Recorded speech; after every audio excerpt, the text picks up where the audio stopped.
A'udzu billahi minasyaitonir rajim. Bismillahirrahmanirrahim.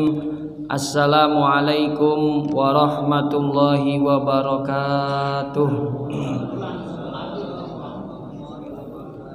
Alhamdulillahi rabbil alamin, wassalatu wassalamu ala asyrafil anbiya wal mursalin, habibina wa syafi'ina wa maulana Muhammadin wa ala alihi wa ashabihi wa man tabi'ahum bi ihsanin ila yaumiddin. Summa amma ba'du. Faqad qala Allah ta'ala fi kitabihil karim wa huwa asdaqul qailin.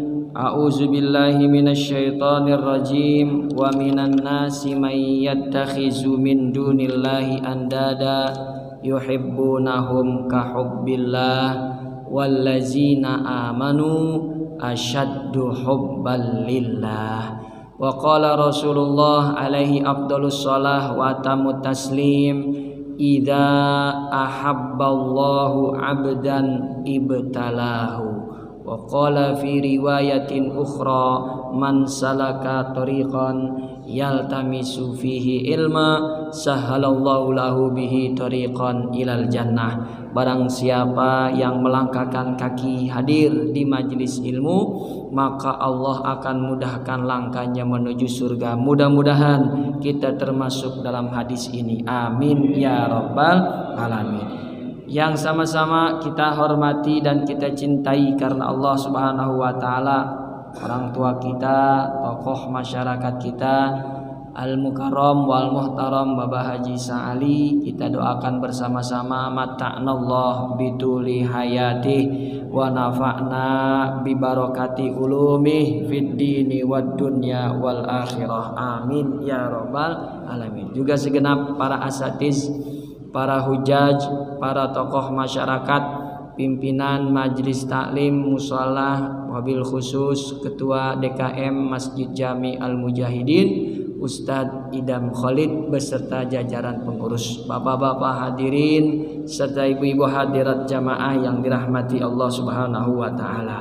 Yang pertama tentu kita bersyukur kepada Allah Subhanahu wa taala, malam hari ini kembali kita bisa hadir dalam acara taklim rutin kita malam Ahad. Mudah-mudahan bisa mendatangkan keridhaan Allah Subhanahu wa taala. Kita memohon kepada Allah, yang sakit mudah-mudahan cepat diangkat penyakitnya oleh Allah. Orang tua kita yang telah berpulang ke rahmatullah, jamaah Masjid Al-Mujahidin khususnya dijadikan raudhah min riyadil jinan. Allah ampunkan dosanya, Allah tinggikan derajatnya di sisinya kelak. Dan khusus buat sang muallif kitab yang sedang kita bahas, almarhum Imam Al-Baghawi, muallif Ma'alimut Tanzil. Allah berkahi ilmunya buat kita yang masih hidup. Allah tinggikan derajat beliau dengan ilmu yang beliau tinggalkan di dunia ini. Tilkan niyah wala kulli niyatin shalihah wa ila hadratin Nabi. Al-Fatihah. Auzubillahi minasyaitonir rajim. Bismillahirrahmanirrahim. Alhamdulillahirabbil alamin. Arrahmanirrahim. Maliki yaumiddin. Iyyaka na'budu wa iyyaka nasta'in. Ihdinas siratal mustaqim. Siratal ladzina an'amta 'alaihim ghairil maghdubi 'alaihim waladdallin. Amin ya rabbal alamin. Yang kedua, tidak lupa kita berselawat dan salam buat Nabi kita Muhammad sallallahu alaihi wasallam, keluarga, sahabat serta pengikutnya yang setia hingga akhir zaman. Malam hari ini kita akan lanjutkan kembali pembahasan kitab tafsir karya daripada Imam Al-Baghawi. Kita masih di surat Al-Baqarah ayat 165. Baru pertengahan kemarin kita sampaikan, Allah Subhanahu wa taala memberikan kabar ada orang-orang yang dianggap kafir, ya, salah satu bentuk kemusyrikan menyandarkan sesuatu perkara dan kejadian tidak kepada Allah Subhanahu wa taala. Dia salahin hujan dan lain sebagainya. Nah, setelah Allah menjelaskan ada model manusia yang seperti itu, berbeda dengan orang-orang yang beriman, Allah sampaikan wallazina amanu asyaddu hubban lillah. Sedangkan orang-orang dan orang-orang yang beriman kebangetan cinta. Kemarin saya bilang gitu ya. Ada yang cinta, ada yang cinta banget, ada yang kebangetan cinta. Dialah orang-orang yang beriman. Bayangin Bapak Ibu yang dirahmati Allah Subhanahu wa taala, ada seorang mukmin kebangetan cinta kepada Allah Subhanahu wa taala, salat tahajudnya 1 rakaat bacanya Al-Baqarah, Ali Imran, An-Nisa. 1 rakaat berdirinya tuh bacanya 3 surat, Al-Baqarah, Ali Imran, An-Nisa. Ruku dan sujudnya khamsina ayah. Rukunya sama sujudnya itu selama 50 ayat. Kalau 50 ayat kurang lebih, kalau bacaan ayatnya nggak panjang, nggak terlalu pendek, kurang lebih 15 menit. Ada di kita yang rukunya 15 menit kagak bangun-bangun, sujudnya 15 menit kagak bangun-bangun. Tuh kata Allah, ada orang beriman yang kebangetan cinta bisa begitu. Mungkin bagi kita berat, aduh susah banget. Berdiri aja orang baca surat An-Naba 1 rakaat kita udah pegelnya minta ampun.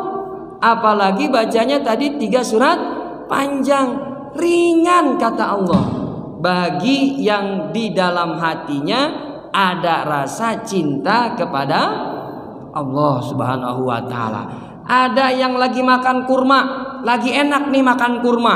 Kalau kita mungkin buahnya bukan buah kurma kalau orang Indonesia. Kalau orang Arab kan buahnya kurma. Kalau kita duren dah taruh lagi makan duren, Pak. Durennya duren montong tuh yang tebel. Tiba-tiba ada seruan jihad. Kata tuh orang beriman, nih kurma memperlambat saya masuk surga. Baru 1 gigitan udah dibuang sama dia. Karena dianggap menghambat dia masuk surga. Karena perang sudah berkecamuk. Wow, kira-kira kalau kita lagi nikmat makan duren musangking, kita tinggalin apa tuh kira-kira? Ya, jangankan perang dah. Nih ngawi, jangankan panggilan perang, panggilan sholat mana yang kita duluin kira-kira? Kan begitu, ya? Waduh, musangking dulu Pak Ustadz, nih mahal nih harganya, ya enggak?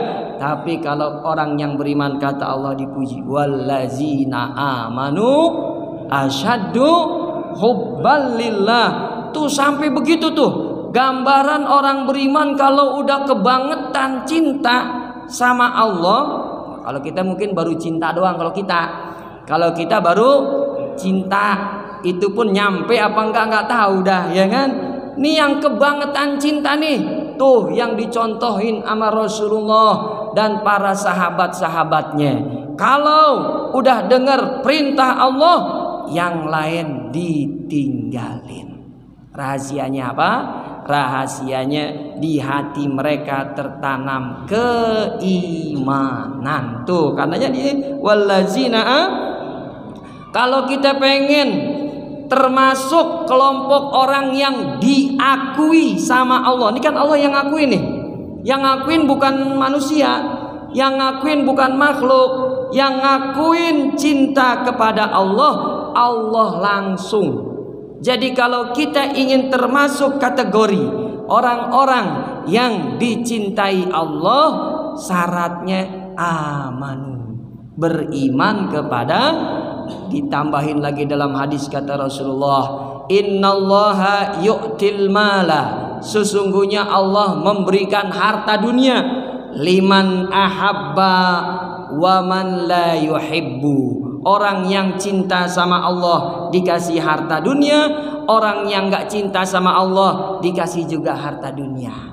Wala yu'til iman illa man ahabba, kata Nabi. Tapi kalau iman di dalam hati hanya diberikan, kata Rasulullah, hanya diberikan buat orang-orang yang dicintai Allah Subhanahu wa ta'ala. Makanya kita selalu berdoa, Allahumma ja'alna bil imani kamilin, Allahumma inna nas'aluka imanan daima. Terus selalu kita minta, ya Allah, masukkanlah ke dalam hati kami keimanan kepadamu, karena kalau kita menjadi orang yang beriman, maka secara otomatis kita termasuk orang yang dicintai Allah Subhanahu wa ta'ala. Ada lagi seorang ulama begitu cinta kepada Allah, ketika kakinya mau diamputasi karena kakinya mengalami pembusukan, harus dipotong.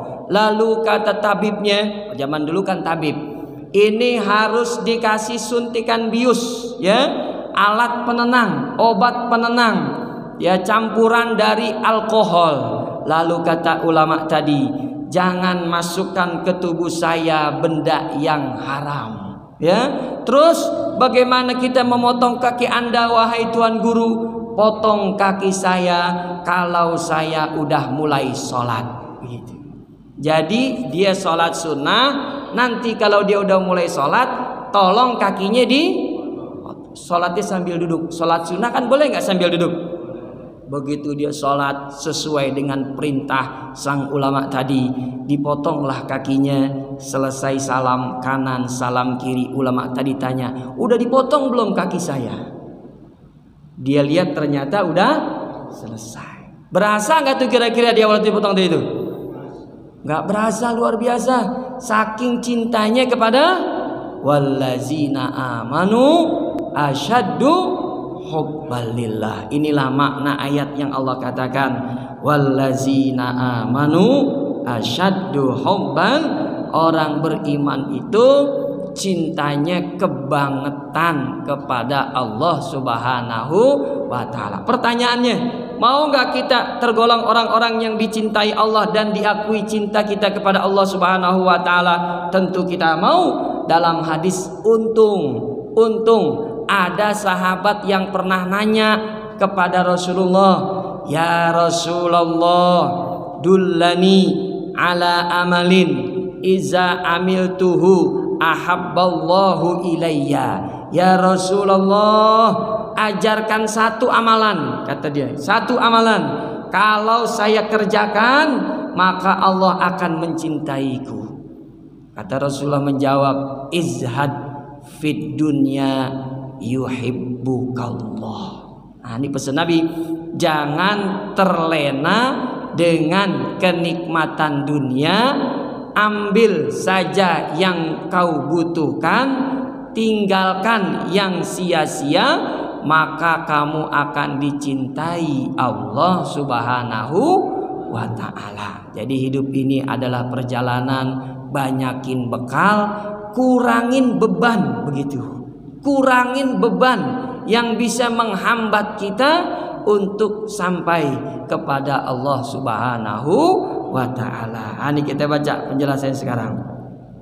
Ai asbata wa adwama ala hubbihi li'annahum la yakhtaruna 'alallahi ma siwahu.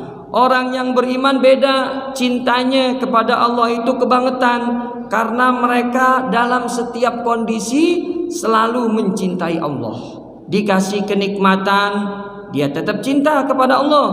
Dikasih kesulitan, juga yang hadir cinta kepada Allah Subhanahu wa ta'ala. Wal musyrikun, beda dengan orang-orang musyrik. Izat takhazu sonaman summa ra'au ahsana minhu torohul awal wakhtarus sani. Kalau orang kafir, cinta mereka kepada tuhan-tuhan mereka tuh, sembahan-sembahan mereka, cuma cintanya nggak seperti cinta orang yang beriman kepada Allah. Kalau dia bikin patung, nanti dia lihat ada temennya yang bikin patung bentuknya lebih bagus. Ini yang tadi dijadiin Tuhan sama dia dibuang, diganti sama yang bentuknya lebih bagus. Tuh begitu tuh model orang musyrik, kata sang mu'alif, ya. Wa innal kafira yu'ridu an ma'budihi fi waqtil bala wa yuqbalu 'ala Allah ta'ala kama akhbarallahu azza wa jalla anhum. Dan juga orang-orang musyrik itu terhadap Tuhan-Tuhan mereka, kalau lagi kondisi kepepet, itu Tuhan mereka tuh sembahannya ditinggalin. Mereka langsung berdoa kepada Allah Subhanahu wa Ta'ala. Jadi dia cintanya cinta palsu. Kalau lagi seneng doang, ya inget sama berhala. Kalau lagi susah, dia lupa. Atau kebalikannya, kalau dia lagi seneng, ingetnya sama selain Allah. Kalau lagi susah, baru inget sama Allah. Itu model orang musyrik, ya, cintanya kepada Allah seperti itu. Maka kita nggak boleh punya sifat seperti itu. Kalau hidup kita lagi susah, kalau hidup kita lagi kepepet, susah sana sini, kita ibadahnya semangat, kita doanya mantap, tapi giliran hidupnya lagi senang, lupa sama Allah, itu nggak boleh. Itu seperti model orang-orang musyrik. Mana buktinya? Di surat Al-Ankabut Allah katakan, fa iza rakibu fil fulki da'awullaha mukhlisina lahuddin. Itu orang kafir kalau mereka naik ke atas perahu, tiba-tiba gelombang laut ya sangat besar, apa yang mereka lakukan? Mereka ingat kepada Allah dan berdoa dengan penuh keikhlasan agar diselamatkan dari musibah yang sedang mereka hadapi. Nah, tuh ya bedanya cinta orang yang beriman dengan yang tidak beriman kepada Allah Subhanahu wa Ta'ala. Yuhibbuhum wa yuhibbunah. Ayat ini juga sama seperti di surat Al-Maidah ayat 54. Allah mencintai mereka dan mereka orang yang beriman mencintai Allah Subhanahu. Jadi kalau kita ini punya rasa cinta kepada Allah, awalnya itu Allah dulu yang cinta ke kita. Setelah Allah cinta ke kita, muncul dalam hati kita cinta kepada, karena ayatnya begini bunyinya, yuhibbuhum, Allah cinta kepada mereka, wa yuhibbunah, dan kemudian mereka mencintai Allah. Jadi Allah dulu yang cinta, baru hambanya cinta kepada.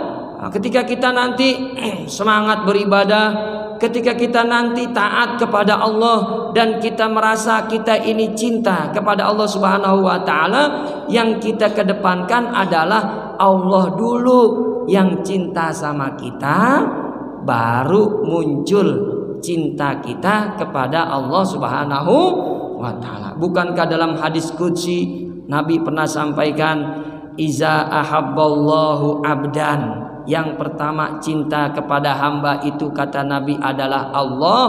Dan kalau Allah sudah cinta kepada hambanya, nada Jibril, Allah akan panggil malaikat Jibril. Jibril, tauhilah sesungguhnya aku telah mencintai si fulan bin fulan, maka cintailah dia. Jibril langsung nurut, baik ya Allah, aku cinta kepada fulan bin fulan karena engkau cinta kepada si fulan.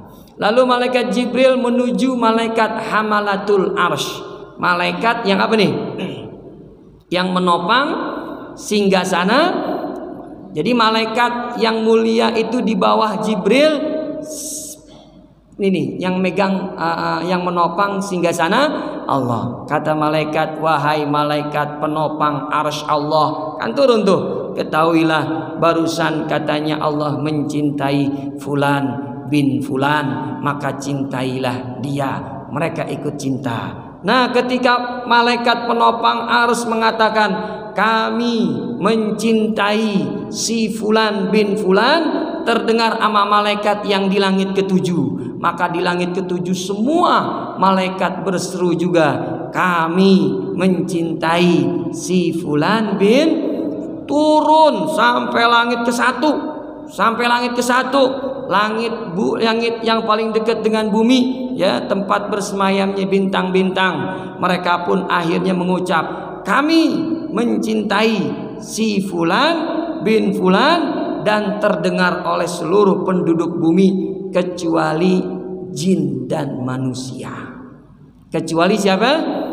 Jin dan manusia. Semua yang dengar tuh, malaikat yang ada di langit pertama ketika mengatakan, kami malaikat langit pertama mencintai fulan bin fulan, karena Allah mencintai fulan bin fulan, maka semua nih alam semesta mencintai fulan bin fulan. Maka tidak ada derajat yang paling tinggi, kedudukan yang paling mulia bagi seorang hamba yang beriman kecuali dicintai Allah Subhanahu wa ta'ala. Mudah-mudahan ya, dengan adanya tadabbur wallazina amanu asyaddu hubbalillah ini, kita semangat meraih derajat yang tinggi tadi, mendapatkan cinta Allah Subhanahu wa ta'ala. Ada enggak tanda-tandanya? Kalau kita lihat, ada dalam hadis kata Rasulullah,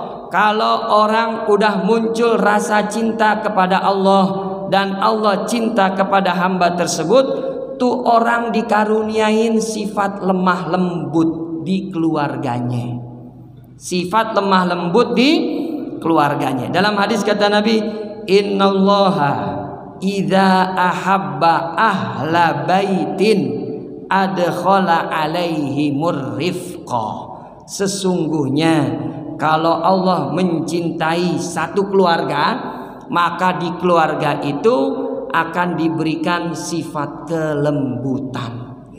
Nggak ada tuh yang namanya kekerasan dalam rumah tangga. Jadi kalau kita pengen tahu sebenarnya keluarga kecil saya ini udah dapat cinta Allah apa belum, begitu, maka lihatlah bagaimana keseharian kita dengan pasangan kita, dengan anak-anak kita.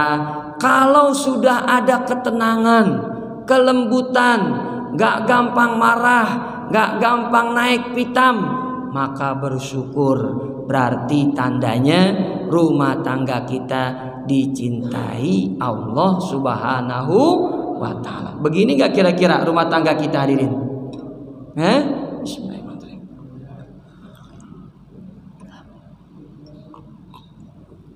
Mudah-mudahan bisa terjadi pada keluarga kita sedikit demi sedikit, amin ya rabbal. Yang biasanya gampang marah suami apa istri kira-kira? Suami apa istri kira-kira? Istri kurang belanja. Kalau istri ditanya bapak-bapaknya katanya ya. Jadi siapapun itu kita harus tahan emosi kita ya. Memang menahan emosi itu paling susah. Tapi kalau kita ingat hadis ini, kalau saya bisa lembut menghadapi segala permasalahan, maka rumah tangga ini akan dicintai Allah. Kalau Allah sudah cinta, maka seluruh alam semesta kecuali bangsa jin dan manusia akan mencintai kami semua. Wah, kalau motivasinya itu kita akan menahan emosi, kita akan tetap sabar. Amin ya rabbal alamin. Yuhibbunahum wa yuhibbunah. Mereka mencintai, Allah mencintai mereka dan mereka mencintai Allah Subhanahu wa ta'ala.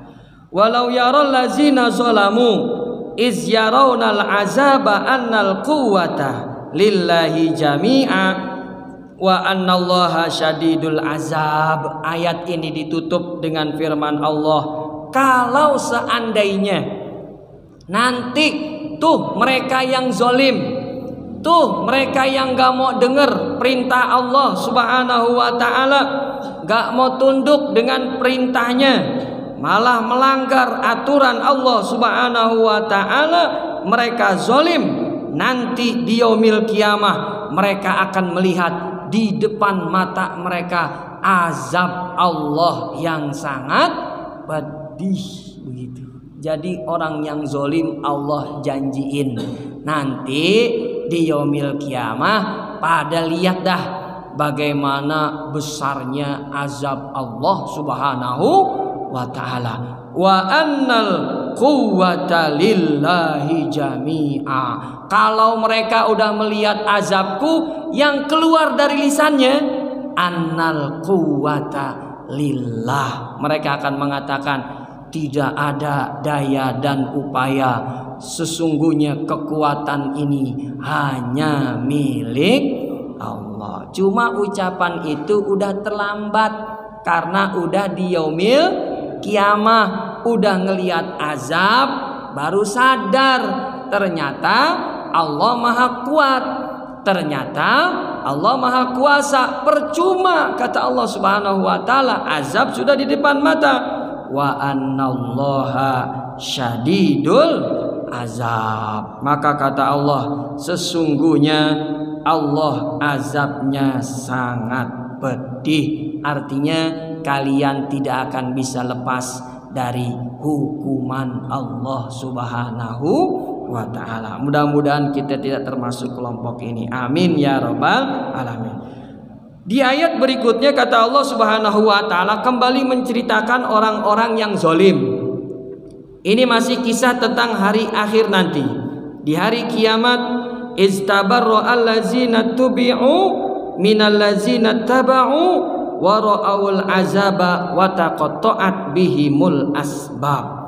Ketika orang-orang yang zalim tidak taat kepada Allah dikembalikan nanti di yaumil kiamah, hina yajma'allahul qadat wal atba'. Dikumpulin tuh orang yang zalim dan orang yang ngikutin kezoliman dia. Jadi dikumpulin. Yang pertama bikin dosa dan yang ngikutin bikin dosa, dikumpulin, dipertemukan. Ketika dipertemukan, mereka saling berlepas diri. Kata yang ngikutin, gara-gara gue ngikutin lo, gue jadi dikasih lihat azab. Mulai sekarang gue kagak mau lagi deket sama lo. Begitu. Jadi dia berlepas diri, kagak mau lagi deket sama orang yang tadi di dunia sering ngajakin berbuat kejahatan. Dah, pokoknya sekarang kita berpisah, gak mau lagi saya deket-deket dengan engkau. Percuma gak kira-kira kalau udah di hari kiamat? Percuma, udah di hari kiamat. Coba dulu waktu di dunia, jangan ngumpul sama orang yang males ke masjid, kan begitu ya. Giliran udah di yaumil kiamah baru pengen berpisah. Percuma kata Allah ya. Wa ra'awul azab, dan mereka semua melihat azab. Wa taqatta'at bihimul asbab ay waslat allati kanat bainahum fid dunya.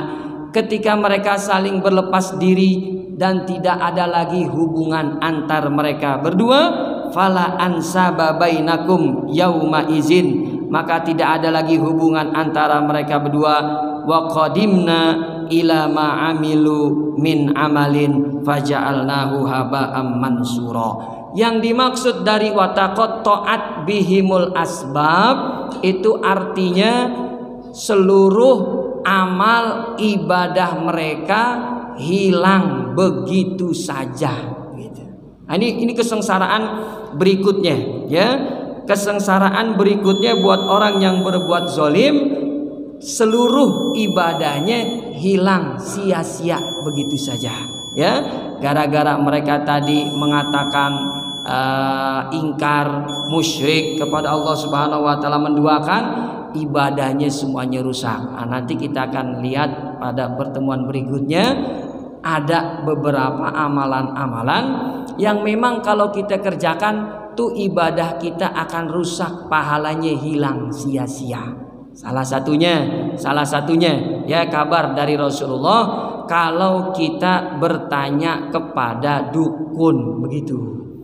Itu salah satunya tuh, man ata arrofan, siapa yang datang kepada dukun, fasa'alahu an syai'in, kemudian dia bertanya kepada dukun tentang perkara gaib, tentang perkara gaib ya, bukan perkara dunia. Kalau perkara dunia boleh nanya ke dukun, boleh. Dukun di pinggir jalan kita tanya, Pak, Masjid Al Mujahidin di mana ya? No, di sono no, belok kiri. Yang kita tanya dukun nggak apa-apa. Tapi kalau yang ditanya perkara gaib, lam tuqbal anhu sholatu arba'ina lailah. Tapi kalau yang ditanya perkara gaib, sholatnya hilang pahalanya 40 hari ke depan. Sama kayak orang musyrik tuh. Kalau orang musyrik hilang semuanya. Kalau yang tadi datang ke dukun, percaya sih enggak, cuma nanya doang. Cuma nanya, Presiden 2024 siapa ya Mbah? Begitu doang tuh dinanya.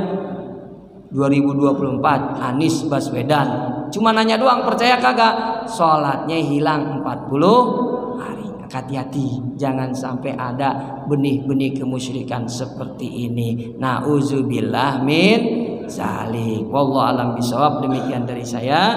Wassalamualaikum warahmatullahi wabarakatuh.